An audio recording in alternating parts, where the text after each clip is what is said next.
வெளிப்படுத்துறீங்க. ஹல்லேலூயா. ஒருமனப்படுவோமா ஆண்டவரே?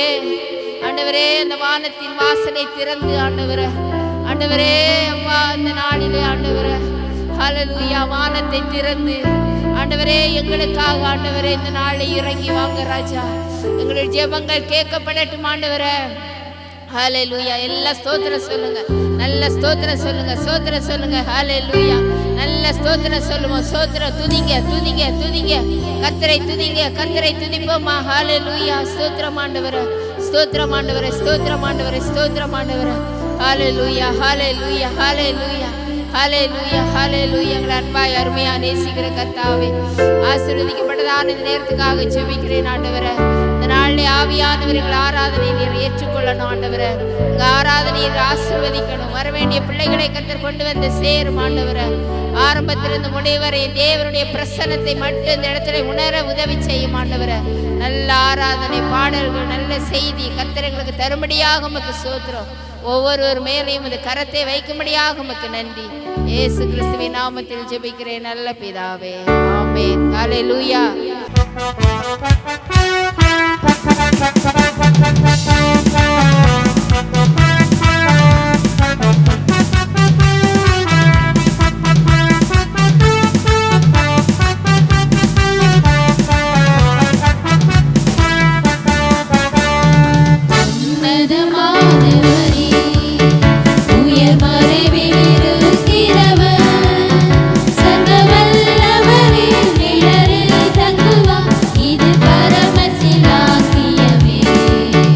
सर्व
வேதாகமத்தை ரோமர் 12வது அதிகாரத்திற்கு சீக்கிரமாக திருப்புங்க.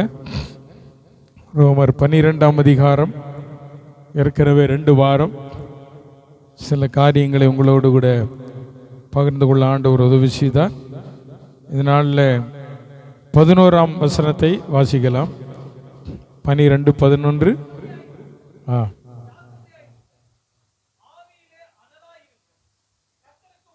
சோத்திரம். 3 காரியம். இந்த வசனத்தை நீங்கள் படித்து பார்த்தீங்கன்னா அதுக்கு அடுத்த வசனத்திலையும் 3 காரியத்தை ஆண்டவர் தெளிவுபடுத்துகிறார் பவுல் மூலமாக. நம்பிக்கையில் சந்தோஷமாக இருங்க, உபத்திரவத்தில் பொறுமையாக இருங்க, ஜெபத்தில் இந்த 2 வசனத்தில் 6 காரியங்கள் சொல்லியிருக்கு. ஒன்று, அசதியாயிராமல் எப்படியா இருக்கணும்? சத்தமா சொல்லுங்க. அசதி ஒரு மனுஷனுக்கு எப்போ வரும்? டயர்டு எப்போ வரும்?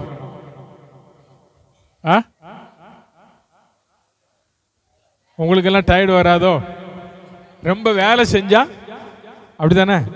அப்படிதான் வருமா? வேற எதுலையும் டயர்டு வராது இல்லை? ரொம்ப தூரம் நடந்து போனா டயர்ட் ஆகும். ஸோ ஏதோ ஒரு விதத்தில் அங்கே சொல்லப்பட்டிருக்கிறது, நீங்க எப்படி இருக்கணுமா? அசதியா இராம எப்படி இருக்கணும்? ஜாக்கிரதையா, ரொம்ப ஜாக்கிரதை. இது கடைசி காலம், ரொம்ப கடைசி காலத்தில் நீங்களும் நானும் வந்திருக்கிறோம். அதனால நம்ம ரொம்ப ஜாக்கிரதையோடு இருக்கணும். ஏன் தெரியுமா? பிசாசானவன் எவனை விழுங்கலாம் என்று வகை தேடி என்ன செய்கிறான்? சுற்றி திரிகிறான். எவனையாவது விழுங்கணும், எவனையாவது போட்டு அமுத்தணும், எவனையாவது பாவத்தில் தள்ளணும், எவனையாவது அவன் பிள்ளையா இருக்க ஆண்டுடைய பிள்ளைகளை அவன் பக்கமாக என்ன செய்யணும்? திருப்பணும். அதற்கு இந்த நாட்களில் அவன் செய்ய வேண்டிய சகல விதமான தந்திரங்களை அவன் என்ன செய்கிறான்? செய்து கொண்டிருக்கிறான். அதற்கு அடுத்த வசனம் சொல்கிறது, ஆவியில என்னவா இருக்கணும்? எப்படி இருக்கணும்? இன்னைக்கு நம்ம எப்படி இருக்கிறோம்? ஆவியில அனலா இருக்கிறோமா? வெளிப்படுத்தின விஷயத்தை சொல்லப்பட்டிருக்கு, நீ அனலும் இல்லாம குளிரும் இல்லாம இருந்தா உன்னை நான் என்ன செஞ்சிருவேன்? வாந்தி பண்ணி. நல்ல ஆராதிக்கிற ஒரு கர்த்தருடைய பிள்ளை, புத்தியுள்ள ஆராதனை நீ செய்யணும் அப்படின்னு சொன்னா நீ ரொம்ப ஜாக்கிரதையா இருக்கணும். சில நேரங்களில் இந்த நாட்களில் பயங்கரமான, அது என்ன சொல்றது, ஆராதனையில் ஒரு பயங்கர டிஃப்ரெண்ட் காட்டுறான் பிசாசு. அப்படியே பயங்கரமா மக்களை வஞ்சனையில தள்ளி கொண்டு வரான். அதனால ரொம்ப ஜாக்கிரதையா இருக்கணும். எது உண்மையான ஆராதனை, எது உண்மையான ஆராதனை என்பதை காணணும். ஏன் தெரியுமா? பிசாசு ஏற்கனவே நல்லா ஆராதிக்கக்கூடியவன். அவன் ஆராதிக்கக்கூடியவன். அவனுக்குள்ள பெருமை வந்ததுனால அவன் எங்க வந்துட்டான்? மேல இருந்து கீழே தள்ளிட்டான். சிலருக்கு ஆராதனை அபிஷேகம் வந்த உடனே பெருமை தானா வந்துடும். பிரசங்க அபிஷேகம் வந்த உடனே பெருமை தானா வந்துடும். அப்படி நிறைய விழுந்து போனவங்க நிறைய இருக்காங்க. அதனால தான் பவுல் சொல்றார், நீ புத்தி உள்ள ஆராதனை செய்யணும்னா நீ எப்படி இருக்கணும்? ஆவியில அனலா இருக்கணும். ஒரு விசுவாசி கண்டுபிடிக்கணும், இந்த ஆராதிக்கிறவர் சரியாதான் ஆராதிக்கிறாரா, இப்படி ஆராதனை எப்படி இருக்கு அப்படின்றத ஒன்னால என்ன செய்து கொள்ள முடியும்? விளங்கி கொள்ள முடியும். ஆராதிக்கிறவனுக்குள்ள என்ன இருக்கு தெரியுமா? அசுத்தாவி இருக்கிறது என்பதை நீங்க மறந்துடக்கூடாது. ஒரு பரிசுத்தாவி நிறைவே பெற்றதான ஒரு கர்த்தருடைய பிள்ளை இன்னொரு ஆராதிக்கும் போது கண்டுபிடுவான், இவன் மேல என்ன இருக்கு? பரிசுத்தாவியானவர் இருக்கா, இல்ல இவன் மேல அசுத்தாவியானுடைய கிரியை என்ன செய்து இருக்கிறது என்பதை அவன் என்ன செய்வான் தெரியுமா? விளங்கி கொள்ளுவதற்கு ஆவியானவர் உதவி செய்வார். அதனால நீங்க என்ன செய்யணும்? ஒரு புத்தியுள்ள ஆராதனை செய்கிற ஒரு கர்த்தருடைய பிள்ளை எப்போது ஆவியில் அனலா இருக்கணும். நல்ல கர்த்தரை துதிக்கணும். காலையில் எந்திரிச்சு, இன்னைக்கு காலையில் நான் புருஷாபாத்தில் அதான் சொன்னேன், அந்த மக்கள் எல்லாம் பார்த்தா ஒரு மாதிரியாக உட்காந்துருக்கு. நீ காலையில் எந்திரிச்சோன்னு ஒரு 10 சோத்திரம் சொல்லு. ஆண்டவரே, இந்த நாளை தந்ததற்காய் சோத்திரம், இந்த நாளில் நல்ல சாப்பாடு தந்ததற்காய் சோத்திரம், நல்ல வஸ்திரம் தந்ததற்காய் சோத்திரம், நல்ல வேலை தந்த. இந்த சோத்திரம் சொல்ல சொல்ல சொல்ல உனக்குள்ள என்ன வரும் தெரியுமா? உன் ஆவியில் ஒரு பெரிய விடுதலை வரும். கட்டப்பட்ட நிலைமை மாறுன்னு சொன்னேன். இன்னைக்கு உங்களை நான் பார்த்து அதான் சொல்றேன், நீ ஆவியில் எப்படி இருக்கணும்? எப்படி இருக்கணும்? அனல் வந்தா இப்ப கொஞ்ச நேரம் அமைதியா இருக்கிறல்ல, கொஞ்சம் தண்டாவா இருக்கு. ஏன்னா இதே நிலைமை போன வாரம் இந்த நேரத்தை கொஞ்சம் யோசிச்சு பாருங்க, எப்படி இருந்துச்சு? வீல அப்படியே தலையாட்டுறா, ஐயோ பயங்கரமா இருந்துச்சு, பயங்கர சூடு, தாங்க முடியல, அனல்.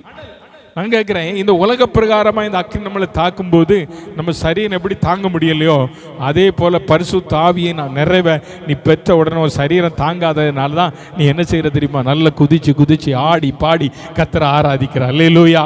அப்ப நீ ஆவியில நீ அனலா இருந்தனா உன்னை பிசாசு தொட முடியாது. நீ கர்த்தரை என்ன செய்ய முடியும்? ஆண்டவர் ஆராதிக்க முடியும். ஆவியில ஆராதிக்கிற நீங்க அடுத்து சொல்கிற வார்த்தை, கர்த்தருக்கு என்ன செய்யணும்? கர்த்தருக்கு என்ன செய்யணும்? ஊழியம் செய்யணும். ஊழியம் செய்யணும். ஊழியம் ஏற்கனவே சொல்லி இருக்கிறேன். சபைக்கு கர்த்தர் கொடுத்த ஊழியங்கள், தீர்க்க தரிசன ஊழியம், போதக ஊழியம், மெய்ப்பருடைய ஊழியம், சுவிசேஷ ஊழியம். இந்த ஊழியங்கள் அல்லாமல் இன்னைக்கு சபைகளிலே பல ஊழியங்களை கர்த்தர் கொடுத்திருக்கிறார். நேற்று பார்த்தீங்கன்னா 2 பிள்ளைகள் தான் இதை கூட்டி பெருக்கி இதெல்லாம் பாய் போட்டு இதெல்லாம் கிளீன் பண்ணுறதுக்கு 2 பிள்ளைகள் தான், வேற யாரையும் காணலை. ஸோ இது அவர்களுக்கு கர்த்தர் கொடுத்த கிருபை. இந்த ஊழியம் இதை சந்தோஷமா செஞ்சாங்க. அந்த பிள்ளைங்க 2 பேருமே 2 பேரும் சந்தோஷமா செஞ்சாங்க. நிறைய பேர் வந்தாங்க, இப்ப நிறைய பேரை காணோம். நிறைய பேர் என்ன செய்யல, காணல, என்னன்னு தெரியல. தோத்திரம், கர்த்தர் நல்லவர். அதனால கர்த்தருக்கு ஊழியம் செய்யணும், மனுஷனுக்கு ஊழியம் செய்யக்கூடாது. நான் போகலைன்னா பாஸ்டர் என்ன செய்வாரு, ஐயா கேட்பாரு, ஐயா திட்டுவார். ஐயா திட்டுறதுக்காக ஊழியம் செய்யாத, ஐயா பார்க்கறதுக்காக வேலை செய்யாத, கர்த்தரை கனப்படுத்தும்படியாய் கர்த்தருக்கு ஊழியம் செய். ஆமென், அல்லேலூயா. சொல்லுங்க, அது சின்ன ஊழியமோ பெரிய ஊழியமோ, நான் ஏற்கனவே சொல்லிட்டு இருக்கேன், நம்ம செய்கிறது கர்த்தருடைய நாம மகிமைக்காக இருக்கணும். கர்த்தருக்காக நம்ம என்ன செய்யணுமா, ஊழியம் செய்யணும். அப்போ கர்த்தருக்கு ஊழியம் செய்கிறவன், கர்த்தருடைய ஆவியினால் நிரப்பப்பட்டவன் செய்கிற ஆராதனை புத்தி உள்ள ஆராதனையா இருக்கும். ஆமென். அவன் இந்த உலகத்துக்கு ஒத்த வேஷத்தை என்ன செய்ய மாட்டான், தரிக்க மாட்டான். தோத்திரம். கர்த்தருக்கு ஆராதனை செய்கிறவன் இந்த உலகத்துக்கு ஒத்த வேஷத்தை என்ன செய்ய மாட்டான், தரிக்க மாட்டான். இன்னைக்கு உலகத்துக்கு ஒத்த வேஷம் தரிக்கிற கூட்டம் நிறைய இருக்கு. சோ அதனால கர்த்தருடைய பிள்ளைகளை பவுல் அதனால தான் சொல்லும்போது அடுத்த வசனத்தை சொல்றாரு, நீங்க நம்பிக்கையில என்னவா இருக்கணும், நம்பிக்கையில சந்தோஷம். அது என்னங்க நம்பிக்கையில சந்தோஷம்? ஒரு மனுஷனுக்கு கஷ்டம் வருது, அந்த கஷ்டம் வரும்போது அவன் சந்தோஷப்படுவானா துக்கப்படுவானா? துக்கப்படுவான்ல. ஆனா யோபு நமக்கு முன்மாதிரியா கர்த்தர் வச்சிருக்காரு. எல்லாம் இழந்த உடனே யோபு சொன்னா கர்த்தர் கொடுத்தார். கர்த்தருக்கு ஸ்தோத்திரம் என்கிற வார்த்தை ஒரு மனுஷனுடைய வாயில எப்போ வரும் தெரியுமா? அழுதுகிட்டு இருக்கும்போது வருமா? சந்தோஷமா இருக்கும்போது தான் வரும். ஸ்தோத்திரம் என்கிற வார்த்தை ஒரு மனுஷனுக்குள்ள எப்ப வரும்னா அவன் சந்தோஷமா இருக்கும்போது தான். அதனாலதான் சொல்றாரு, சந்தோஷமாயிருங்கள் சந்தோஷமாயிருங்கள் மறுபடியும் உங்களுக்கு. அப்ப சந்தோஷம் ஒரு மனுஷனுக்குள்ள வந்தா அவன் என்ன செய்வான் தெரியுமா, கர்த்தரை துதிக்க ஆரம்பிச்சிருவான். அப்போ அந்த சந்தோஷம் ஒரு மனுஷனுக்குள்ள வரணும் அப்படின்னு அவனுக்குள்ள ஒரு நம்பிக்கை, அந்த சந்தோஷத்தை கொடுக்கிறவர் மேல என்ன இருக்கணும், நம்பிக்கை இருக்கணும். அந்த சந்தோஷத்தை கொடுக்கிறவர் யார்? இயேசு ஒருவரை தவிர அந்த பூமியில யாரும் சந்தோஷத்தை கொடுக்கவே முடியாது. முடியுமா? முடியாதா? ஒருத்தராலே முடியாது. நீ சந்தோஷத்துக்காக மனுஷன் ஏதோ தேடுறான், ஒன்னும் நடக்குது இல்லை. ஆனா இயேசு வண்டை வந்த மனுஷன் எந்த சூழ்நிலைமையிலும் அவன் கர்த்தர் கொடுத்தார், கர்த்தர் எடுத்தார், கர்த்தருக்கு. அதுதான் வாழ்க்கை. நம்பிக்கையில சந்தோஷம். உனக்கு எப்போ பார்த்த உன் நம்பிக்கையாயிரு, கர்த்தர் மேல நம்பிக்கையாயிரு. கர்த்தர் மேல நம்பிக்கையா இருக்கிற மனுஷன் பாக்கியவான். உன் நம்பிக்கை அன்னைக்கு மனுஷன் மேல இருக்க வேண்டாம். நம்பிக்கையில சந்தோஷமா இரு. உபத்திரவத்துல இதுக்கு உதாரணம் வந்து யாக்கோபு சொல்றார், யோபினுடைய பொறுமையை நீங்கள் என்ன செய்யுங்க, சிந்தித்து பாருங்கள். யோபு எவ்வளவு பொறுமையா இருக்கிறார்.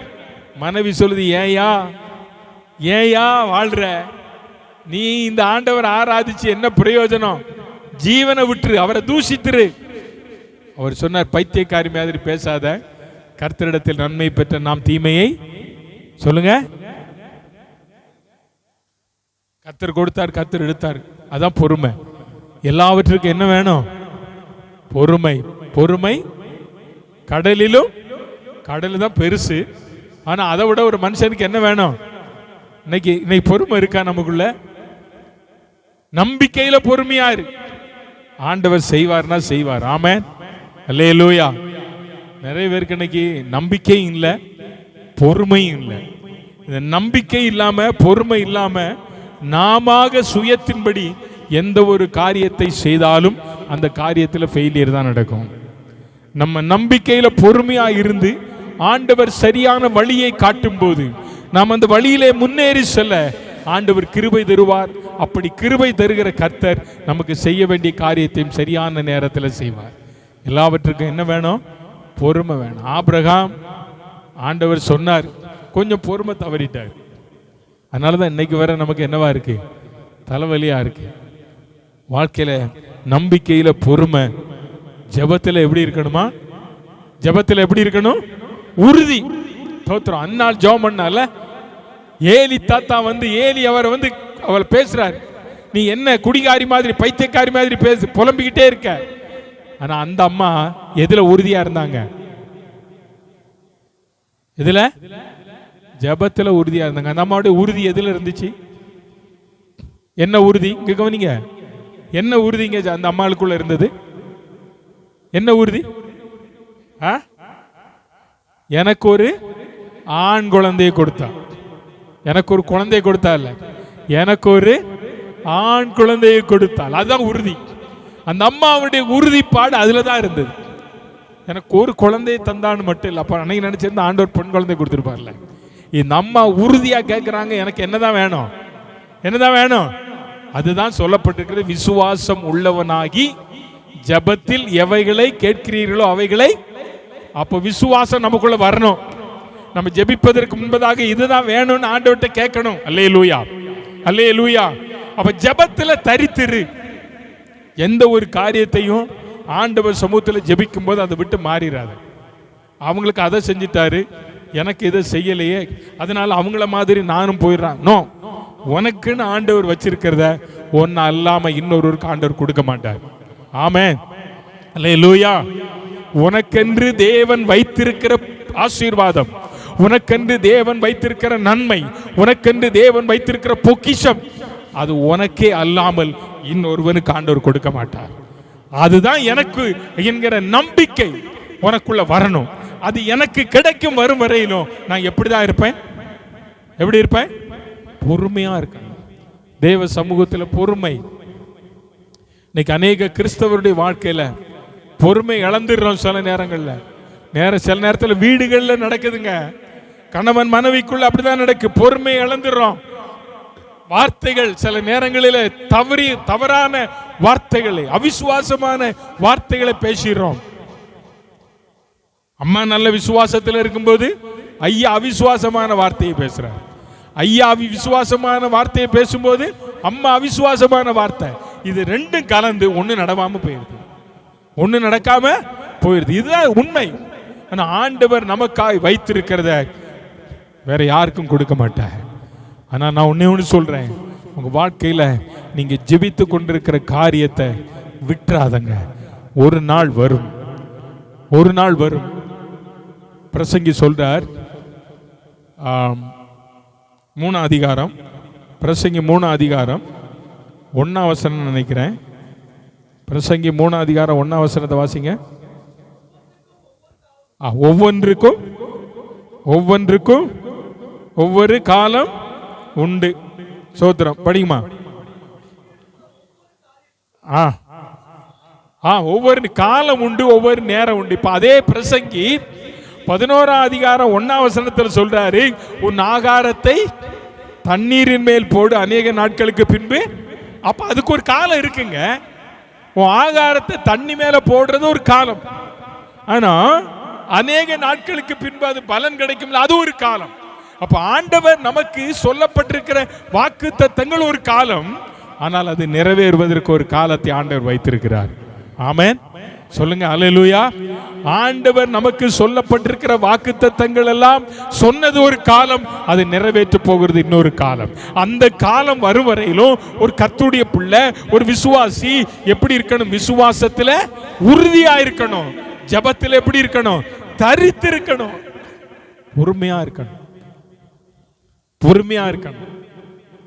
இது 3 உன் வாழ்க்கையில இருக்குமானால் தேவன் உனக்கென்று வைத்திருக்கிற அந்த நன்மையை அவர் சொன்ன நாட்களில் அவர் தருவார். ஆமென், அவர் செய்வார். அல்லேலூயா, சொல்லுங்க அல்லேலூயா. நான் விசுவாசிக்கிறேங்க. ஆண்டவர், அதாவது மலையாளத்தில் சொல்லும்போது இப்படி சொல்லுவாங்க, ஆண்டவர் சொன்னா ஒரு வள்ளிக்கும் புள்ளிக்கும் மாறாதான். அப்படின்னா என்ன அர்த்தம்னா, நம்ம ஒரு கமா இருக்கு பாருங்க, கமா புல் ஸ்டாப், ஒரு சென்டென்ஸ் இருக்கு அப்படின்னா, இப்ப பாருங்க, அநேக உன் ஆகாரத்தை தண்ணீரின் மேல் போடு, அதுக்கு அடுத்து என்ன இருக்கு? புல் ஸ்டாப் கமா இருக்கு இல்லையா? போடுன்னு சொல்லிட்டார், புல் ஸ்டாப் கமா போட்டு சொல்றாரு. அநேக நாட்களுக்கு பின்பு பலனை காண்பாய் இருக்கு. என்ன இருக்குது? புல் ஸ்டாப், முற்றுப்புள்ளி, அப்படிதானே? அப்போ போடுன்றதுக்கு தொட்டடுத்து ஒரு கமா போட்டுட்டு காண்பாய் என்பதுல என்ன வைக்கிறாரா? முடிக்கிறார். அதே மாதிரி தான் ஆண்டவருடைய வார்த்தை. அவர் கமா போட்டார்னா, கமா போட்டா நீங்க பாருங்க, அதுக்கு அடுத்து அந்த வேர்ட்ஸ் என்ன செய்யும்? கண்டினியூ பண்ணும், அப்படிதானே? ஸோ கண்டினியூ பண்ணும். அதே மாதிரி தான் உன் வாழ்க்கையில் ஆண்டவர் சொல்லி இருக்கிற வார்த்தைகள் கமாயில நிற்காது, அது புல் ஸ்டாப்ல தான் நிற்கும். ஆமென். அப்படின்னா ஆண்டவர் சொன்னதை ஆண்டவர் நிறைவேற்றும் வரையிலும் நம்ம சொன்ன வார்த்தையில உறுதியா இருக்கணும். ஆமென். நம்ம சொன்ன வார்த்தையில எப்படி இருக்கணும்? நம்பிக்கையா இருக்கணும். அதுல ரொம்ப சந்தோஷமா இருக்கணும். ஆண்டவர் எனக்கு சொல்லி இருக்காரியா, ஆண்டவர் எனக்கு சொல்லி இருக்கிறார், அதை எனக்கு ஆண்டவர் என்ன செய்வார்? தருவார் அல்லது நிறைவேற்றுவார். ஆமென், ஆமென், அல்லேலூயா. அவர் சொன்னதை செய்யும் அளவும் கைவிடவே மாட்டார். அவர் சொன்னதை செய்யும் அளவும் அவர் என்ன செய்ய மாட்டார்? கைவிடவே மாட்டார். அதனால இவைகள் நம்முடைய வாழ்க்கையில நிறைவேற ஜெபம் ரொம்ப முக்கியம். ஜெபத்தில் என்னவா இருக்கணும்? உறுதியா இருக்கு. ஆண்டவர் சொன்னதான வார்த்தைகள், உங்களுக்காய் சொல்லப்பட்டிருக்கிற வாக்குத்தத்தங்கள், உங்கள் பிள்ளைகளை குறித்து சொல்லப்பட்டிருக்கிற வாக்குத்தத்தங்களுக்காக ஆண்டவர் சமூகத்தில் நல்ல ஜெபம் பண்ணுங்க, நல்ல உறுதியா இருங்க, தேவ சமூகத்தில் ஜெபம் பண்ணுங்க. கர்த்தர் நிச்சயமாய் காரியங்களை கர்த்தர் நமக்கு வாய்க்க செய்கிறவர் ஆயிருப்பார். அல்லேலூயா, அல்லேலூயா. 13ஆம் வசனத்தை சொல்றாரு, பரிசுத்தவான்களுடைய குறைவில் அவர்களுக்கு என்ன செய்யுங்க? என்ன செய்யுங்க? யாருக்கு உதவி செய்யணும்? காது கேட்கல, வசனம் படிங்க, வசனம் படிங்க.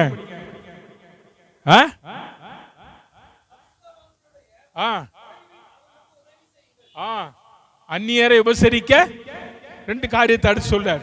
நீ உண்மையா கர்த்தரை ஆராதிக்கணும் அப்படின்னா, நீ உண்மையான கர்த்தரை ஆராதிக்கிற பிள்ளை அப்படின்னா, உலகத்தை வெறுத்த பிள்ளை அப்படின்னு சொன்னா, இங்க சொல்லப்பட்டிருக்கிறது பரிசுத்தவானுடைய குறைவில் அவளுக்கு என்ன செய்யணும்? ஐயா, குறைவு எல்லாருக்கும் வருமா வராதா? இன்னைக்கு நிறைய பேர் நினைக்கிறாங்க ஊழியக்காரனுக்கு கஷ்டமே இல்லை. ஊழியக்காரனுக்கு என்ன இல்லை சொல்லுங்க? அவருக்கு என்ன நல்லா இருக்காரு? பாஸ்டருக்கு என்ன? பாஸ்டர் எப்படி இருக்காரு? நல்லாவா இருக்காரு? ஆமேன், ஆமேன் என்றால் அப்படி ஆகிடுவது. அவர் ஒருத்தர் தான் ஆமேன்றார். பரிசுத்தவான்களுக்கும் குறைவுகள் உண்டு, இல்லைன்னு இல்லை. பரிசுத்தவான் குறை இருக்கு. இப்போ 2 ராஜாக்கள் 4ஆம் அதிகாரத்தில் ஒரு தீர்க்கதரிசிக்கு மனைவி இல்லை, அப்படித்தானே? அந்த அதிகாரம் 4ஆம் அதிகாரம் தானே? நான் சொல்ல கரெக்டா? யாரும் தலை கூட ஆட்ட மாட்டேங்க. இந்த பக்கம் நீங்களாம் படிக்க மாட்டீங்க போல, உங்களெல்லாம் சோறு இல்லாம ஆக்கணும். என்னம்மா? சரி. அங்க ஒரு குறை வந்திருக்கு. என்ன குறை? அந்த அம்மாவுக்கு கடன் பட்டவங்க வந்து இப்ப கடன் கேட்கிறாங்க. அப்ப பரிசுத்தவானுக்கு என்ன இருக்கு? ஆனா வேதத்தின்படி கடன் வாங்க கூடாது. ஆனா இந்த பரிசுத்தவான் எப்படி கடன் வாங்கினார்னு தெரியல. ஆனா வேத பண்டிதர்கள் சொல்றாங்க, அதுக்கு முந்தின நாட்கள்ல பஞ்சம் ஏற்பட்டதுனால 50 பரிசுத்தவான்களை இந்த அம்மா தீர்க்கதரிசிகளை வச்சு இந்த குடும்பம் காப்பாத்தி இருக்கு, ராஜாவுக்கு பயந்து. சோ அதுல ஏற்பட்ட கடன் சொன்னாங்க. எப்படியோ இருக்கட்டும், ஆனா அங்க என்னதான் இருக்கு? கடன் குறை இருக்குல்ல, குறை இருக்கு. அப்ப இந்த குறை இல்லாதவங்க யாரும் இல்லை. பரிசுத்தவான்கள் குறை இருக்கு. ஆனா அந்த குறைவில் அவங்களுக்கு என்ன செய்யணும்? என்ன செய்யணும்? உதவி செய்யறதுன்னா யாரு? இருக்கிறவங்க தான் என்ன செய்யணும்? இல்லாதவங்க உதவி செய்ய முடியாது இல்லை, அப்படித்தானே? இன்னைக்கு யாரு இல்லாதவங்க இருக்கவங்க? யாருமே இல்லாதவங்க எல்லாருக்கும் கர்த்தர் கொடுத்திருக்கார். ஆமென், சொல்லுங்க அல்லேலூயா, அல்லேலூயா. உதவி செய்யணும். பரிசுத்தவானுடைய குறைவில் அவர்களுக்கு என்ன செய்யுங்க? பாருங்க, பரிசுத்தவானுக்கு என்ன குறை இருக்கு? ஊழியக்காரனுக்கு என்ன குறை இருக்கு? ஐயா, நம்ம வீட்டுக்கு வந்து போகிறவர் இவர் நீதிமானாய் பரிசுத்தவானாய் பார்க்கிறேன். அவருக்கு மேல் வீட்டில் என்ன வேணும்? ஒரு ரூம் வேணும், இருக்கா? பைபிள் இருக்கா என்ன? அவருக்கு ஒரு கட்டில் வேணும், இருக்கா என்ன? அவருக்கு ஒரு டேபிள் வேணும், இருக்கா என்ன? அவருக்கு ஒரு சேர் வேணும், இருக்கா என்ன? குத்து விளக்கு வேணுமா? இதெல்லாம் யாருங்க செஞ்சா? ஒரு அம்மா செஞ்சாங்களா என்ன? நம்ம படிச்சாதானே தெரியும். செஞ்சாங்களா? அந்த குறை இருக்கு அவர் வீட்டில். அந்த வீட்டில் இவர் வந்து தங்குறாரு. தங்குற பரிசுத்தவானுக்கு சில குறை இருக்கு. இப்ப அந்த அம்மா சொல்றாங்க வீட்டுக்கார ஐயா கிட்ட, இதெல்லாம் முதல்ல செய்யா. இவர் வந்து போகிறவர் பரிசுத்தவான் என்று நான் என்ன செய்கிறேன்? அங்க இருக்கிற குறைய நிவர்த்தி செய்தாங்க. அதனால என்ன நடந்துச்சு? அந்த வீட்டில் ஒரு சம்பவம் நடந்தது. எலிசா மூலம் கர்த்தர் அற்புதம் செய்தார். ஆமென். கர்த்தருடைய பிள்ளையை நீங்களும் நானும் பரிசுத்தவானுடைய குறைவில் அவளுக்கு என்ன செய்யணும்? என்ன செய்யணும்? பரிசுத்தவான்களுக்கு உதவி செய்யறதுனால நீங்க சோர்ந்து போகாதுங்க. பரிசுத்தவான்களுக்கு நீங்கள் உதவி செய்வது நிமித்தம் கர்த்தர் உங்களை மறக்கவே மாட்டார். ஏன்னா பைபிள் சொல்லுது, வாசிங்க, எபிரேயர்கள் இருப்போம், ஒரு வசனம் இருக்கு, உங்களுக்கு தெரியுமா? எபிரேயர்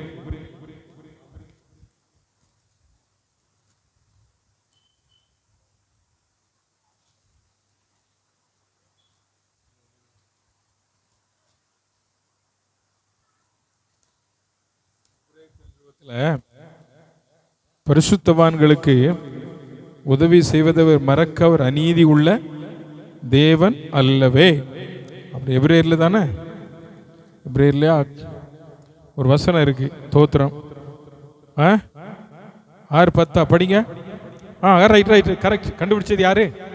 அன்புவா? படிங்க பாப்போம் அந்த வசனத்தை ஒருத்தர் படிங்க. ஏனென்றால் நீங்கள் பரிசுத்தவான்களுக்கு ஊழியம் செய்ததினாலும் செய்து வருகிறதுனாலும் தமது நாமத்திற்காக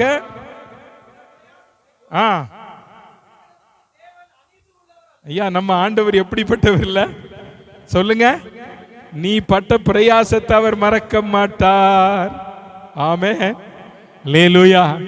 பரிசுத்தவானுக்கு உனக்கு இல்லைன்னு நீ கொடுத்த பாரு, அதை ஆண்டவர் பார்க்கிறார். ஆமென், அல்லேலூயா. சத்தமா சொல்லுங்க, அல்லேலூயா. பரிசுத்தவானுக்கு உனக்கு இல்ல, ஆனா உன் வீட்டுக்கு பரிசுத்தவான் வந்துட்டார். ஆனா அந்த பரிசுத்தவானுக்கு நீ கொடுக்கிறதுக்கு அதை ஆண்டவர் மறக்க மாட்டாரா? அதை ஆண்டவர் திரும்ப உனக்கு தருவார். ஆமென்.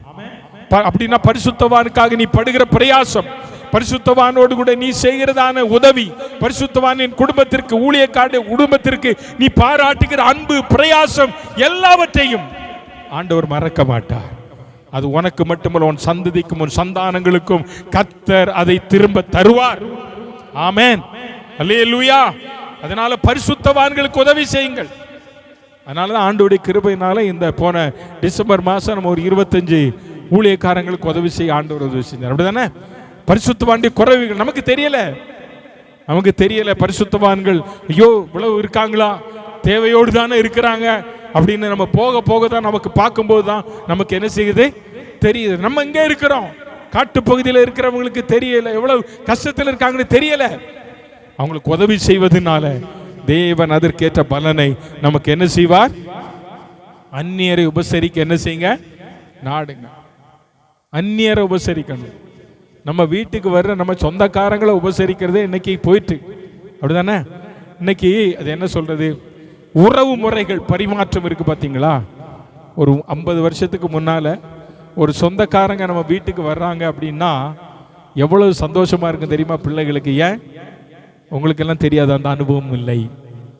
சொந்தக்காரங்க வீட்டுக்கு வந்தா சும்மா வரமாட்டாங்க, பண்டம் பலகாரமெல்லாம் வாங்கிட்டு வருவாங்க. இந்த சொந்தக்காரங்க வருவதனால நமக்கு 2 நாளைக்கு நல்ல கறி கிடைக்கும், நல்ல மீன் கிடைக்கும், நல்ல சாப்பாடு. அப்படிதானே பிரதர்? அப்படிதானே சொல்ல கரெக்டான பிரதர்? அந்த நாட்களில் உறவின் முறையார்கள் நம்ம வீட்டிற்கு வரும்போது நம்ம வீட்டில் இருக்கவங்களுக்கு அந்த ஒரு சந்தோஷம் வரும். அன்னைக்கு அந்த உறவெல்லாம் அப்படி இருந்து, இன்னைக்கு உறவுகாரன் வீட்டுக்கு வாரான்னா உடனே சொல்லிடுவோம், நாங்கள் இன்னைக்கு இங்கே இருக்க மாட்டோம், நாங்கள் போகிறோம். ஏன்? இதனாலதான் இன்னைக்கு உறவில் என்ன இல்லை தெரியுமா? ஒரு ஐக்கியம் இல்லை, குடும்பங்கள் இல்லை, உடன் பிறந்த அண்ணன் தம்பிகளுக்குள்ள இல்லை. அந்நியரை உபசரிக்க நீ என்ன செய்யாத, மறவாத. நீங்க தமிழ்நாட்டில் கிராமங்களில் நீங்க போங்க, இந்த வெயில் காலத்தில் நீங்க பார்த்தீங்கன்னா வெயிலில் சில ஆட்கள்லாம் நடந்து போவாங்க. இந்த வீட்டுக்கு முன்னால சில ஆட்கள் வீடுகளில் திண்ணை போட்டிருப்பாங்க இல்ல, திண்ணை போட்டுட்டு அதில் 2-3 வயசான ஆட்கள் எல்லாம் உட்காந்துருப்பாங்க. இந்த நடந்து போகிற ஆட்களை பார்த்துட்டு இப்படி கையை வச்சுட்டு, ஐயா அதில் போகிறது யார் ராசா? அப்போ அவங்க தாத்தா நான் இவன் தான். அப்படின்னா அங்கே வாயேன், இந்த வெயிலில் ஏன் நடந்து போகிற அப்படின்னு உள்ள அந்த திண்ணையில் உட்கார வச்சுட்டு இவ்வளவு சொம்பு நிறைய என்ன கொடுப்பாங்க தெரியுமா? மோர். யாருன்னே தெரியாது, மோர் கொடுக்குற சில ஆட்கள் இருக்காங்க. சில ஆட்கள் உடனே சொல்லுவாங்க, யா கம்பங்கூழ் இருக்கு, கேப்பக்கூழ் இருக்கு, என்ன குடிக்கிற? இதுதான் யாருன்னே தெரியாதுங்க. வழிபோக்கர்களுக்கு யாருன்னு தெரியாது. ஆனா அவன் என்ன செய்யறான்? உதவி செய்யறான். நீங்க எந்த வீட்டுக்குள்ள போங்க, முதல்ல என்ன கொடுப்பாங்க? இன்னைக்கு நம்ம வீட்டில் வந்த உடனே தண்ணி கொடுப்போமா? சிலர் இன்னைக்கும் அந்த அந்த அந்த அந்த முறைமையை வச்சிருக்காங்க. தண்ணி கொடுக்குற ஆட்கள்லாம் சில ஆட்கள் ஐயா வந்துட்டாருன்னா போய் அடுப்படியில் உட்காந்துக்கிட்டாங்க, வந்து பார்க்கவே வர மாட்டேங்கிறாங்க. அந்நியரை உபசரிக்க நாடுங்கள். இதுல மறந்து நம்ம யார ரிசீவ் பண்ணிருந்தோம் தெரியுமா? தேவ தூதர்கள். ஐயா அந்நியர் நினைக்காதங்க, நம்ம யாரை நம்ம ரிசீவ் பண்றோம். அதனாலதான் இயேசுநாதர் சொன்னார், நான் பசியா இருந்தேன், நீங்க எனக்கு ஆகாரம் கொடுத்தீங்க. நான் வஸ்திரம் இல்லாம இருந்தேன், நீங்க எனக்கு வஸ்திரம் கொடுத்தீங்க. எப்ப ஆண்டவரே நீ பசியா இருந்தீர்? எப்ப ஆண்டவரே நீ ஆகாரம் இல்லாம இருந்தீர்? இல்லையா, ஏழைக்கு இறங்கிறவன். நீ ஏழைக்கு இறங்கி கொடுத்தாயே, அது யாருக்கு கொடுத்தது? ஆனால் கர்த்தருடைய பிள்ளைகளே, பரிசுத்தவான்களுக்கு செய்ய வேண்டியதை நீங்களும் நானும் கண்டிப்பா செய்யணும். ஆமென் சொல்லுங்க. அல்லேலூயா, அல்லேலூயா. பரிசுத்தவான்களுக்குன்னு ஒரு சேமிப்பு பண்ணுங்க. எதுக்கோ சேமிப்பு பண்றோம்ல. பரிசுத்தவான்கள் இந்த வருஷம் 12வது மாசம், இன்னைக்கு 3வது மாசம் ஆயிடுச்சுல்ல. இப்பமே போய் எல்லாரும் ஒவ்வொரு உண்டியலை வாங்கி, ஒவ்வொரு உண்டியல் வாங்கி, 1 ரூபா 2 ரூபா 3 ரூபா, 1 ரூபா 2 ரூபாயெல்லாம் இல்லை, இப்போ 5 ரூபாயெல்லாம் உண்டியல் போட்டு சேர்த்து வை. டிசம்பரில் கொண்டு வந்து வை. அது பரிசுத்தவான்களுக்காக நம்ம செலவிடுவோமே. ஆமென் சொல்லுங்களேன். அல்லேலூயா, அல்லேலூயா. பார்க்கலாம் எத்தனை பேர் செய்ய போறீங்க, எத்தனை பேர் செய்ய போறீங்கன்னு பார்ப்போம். பரிசுத்தவான்களுக்காக பவுல் சொல்லும்போது சில இடங்கள்ல சொல்றாரு, இந்த கடிதத்தில், நான் பரிசுத்தவானுடைய குறைவுகளுக்காக நான் பணங்களை என்ன செய்கிறேன், சேகரித்து வைக்கிறேன், அது அவங்களுக்கு கொடுக்கிற மாதிரி. இப்படி சேர்த்து வைப்பதினால நாம் அநேக பரிசுத்தவானுடைய குறைகளை நிறைவேற்ற முடியும். ஆமென் சொல்லுங்க. அல்லேலூயா. அதனால அந்நியரை, உங்க வீட்டுக்கு வருகிற யாரையும் நீங்க வெளியே தள்ளாதங்க. இருக்கிறது இல்லைனாலும் பரவாயில்ல, தோத்திரம் வாங்க, இயேசு நல்லவர்னு சொல்லி அனுப்பு. ஒரு உபசரிப்பு, ஒரு சிரிப்பு உன் வாழ்க்கையில வரட்டும். பவுல் சொல்றார், நீ கடவுளை ஆராதிக்கிறனா நீ அந்நியரை உபசரிக்கணும். நீ கடவுளை ஆராதிக்கிற பிள்ளை அப்படின்னு சொன்னா, நீ துன்பப்படுகிறவளை என்ன செய்யணும்? நீ உங்களை துன்பப்படுத்துகிறவங்களை என்ன செய்யணுமா? ஆசீர்வதிக்கணும். உன்னை கஷ்டப்படுத்துறவங்களை என்ன செய்யணும்? நீ கஷ்டப்படுத்தக்கூடாது. நல்லா இருங்க, கர்த்தர் உங்களை என்ன செய்வார்? காட் பிளஸ் யூ அப்படி சொல்லுங்க. காட் பிளஸ் யூன்னு சொல்லுங்க. ஆசீர்வதிக்கிறது என்று என்ன செய்யக்கூடாதான்? சபிக்க கூடாது. சபிக்காத, யாரையும் சபிக்காது. பிள்ளைகளை கூட என்ன செய்யக்கூடாது? பிள்ளைகளை கூட என்ன செய்யக்கூடாது? உங்க வாயிலிருந்து வர்ற வார்த்தை உங்க பிள்ளைகளை பலிச்சிடும். தயவு செய்து பெற்றோருக்கு சொல்றேன், அன்பான சகோதரிகளா இருக்கட்டும், உங்க வீட்டுக்காரரையும் அப்படி வார்த்தைகளை சொல்லாதங்க. சகோதரர்கள் சொல்றவங்க மனைவிகளை அப்படிப்பட்ட வார்த்தைகளை சொல்லாதங்க. நம்ம வாயிலிருந்து ஆசீர்வாதமான வார்த்தைகள் வரணும். நம்ம வாயிலிருந்து என்ன வரணும்?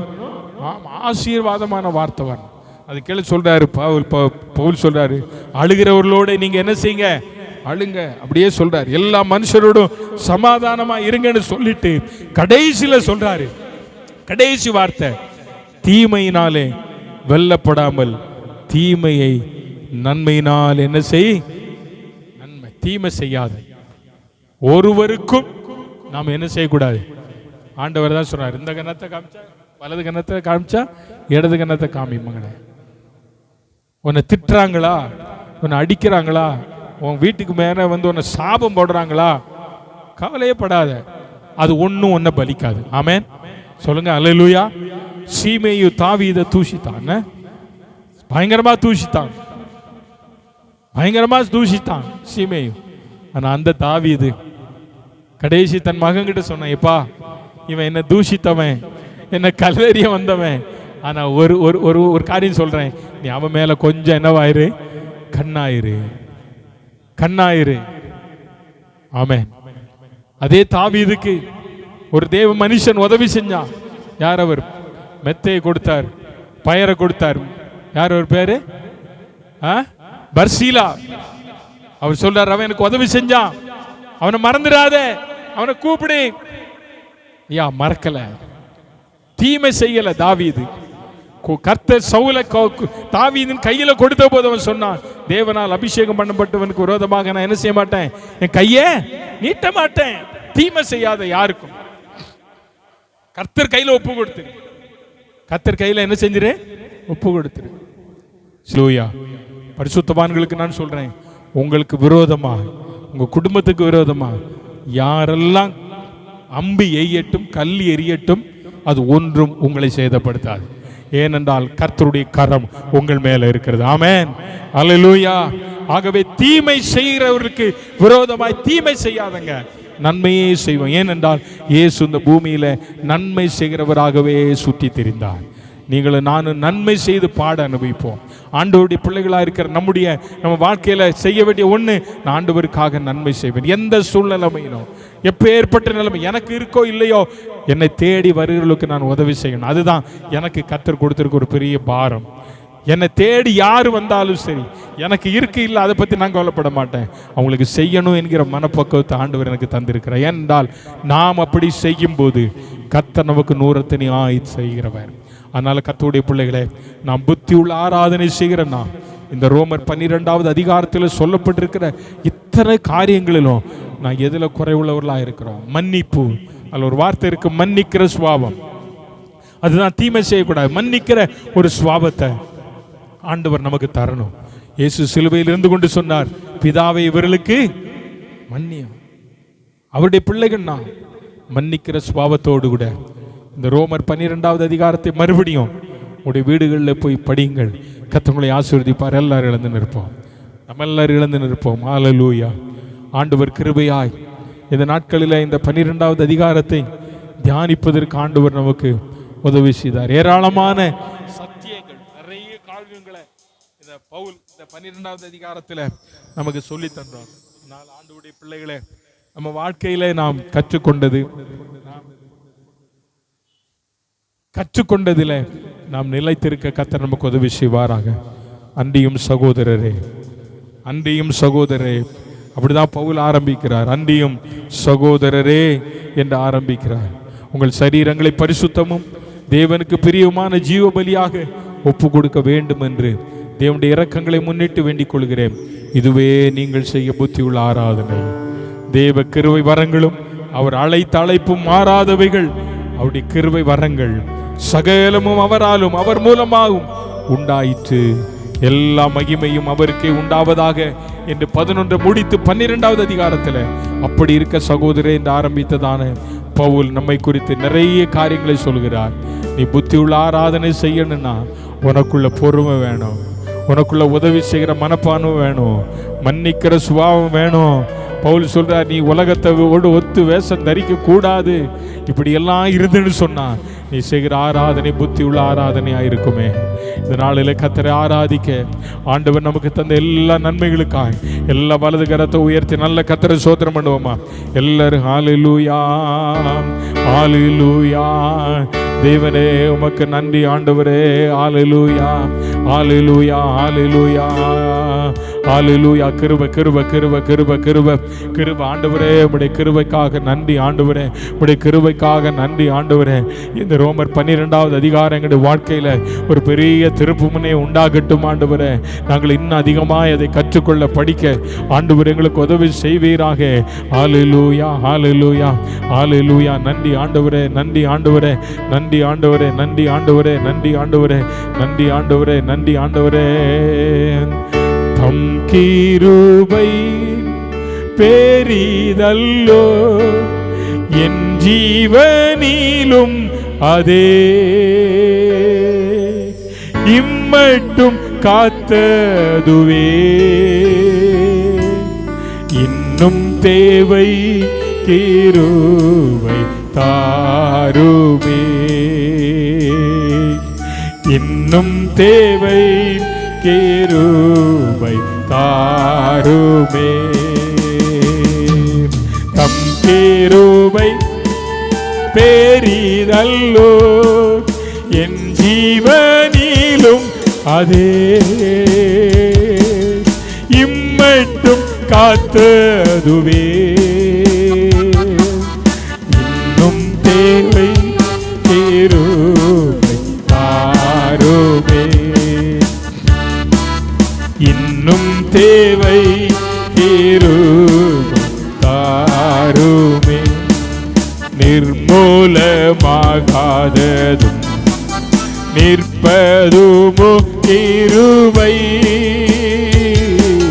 நிர்மூலம் ஆகாததும் நிற்ப நிற்பது ஓ கிருபை. நீசன் என் பாவம் நீங்கினதே, நித்திய ஜீவன் பெற்று கொண்டே. நீசன் என் பாவம் நீங்கினதே, நித்திய ஜீவன் பெற்று கொண்டே. காத்துக்கொள்ள சொல்லுங்க ஆண்டவரை பார்த்து சொல்லுங்க, ஆண்டவரே இவைகள் எல்லாம் காத்துக்கொள்ளணும். இந்த வாசிக்கப்பட்ட 12வது அதிகாரத்தில் சொல்லப்பட்ட எல்லாம் காத்துக்கொள்ளணும் ஆண்டவரே. தம் கிருபை என் ஜீவனிலும் ஆவியானவரே இம்மட்டும் காத்ததுவே, இன்னும் தேவை பாருமே, இன்னும் தேவை.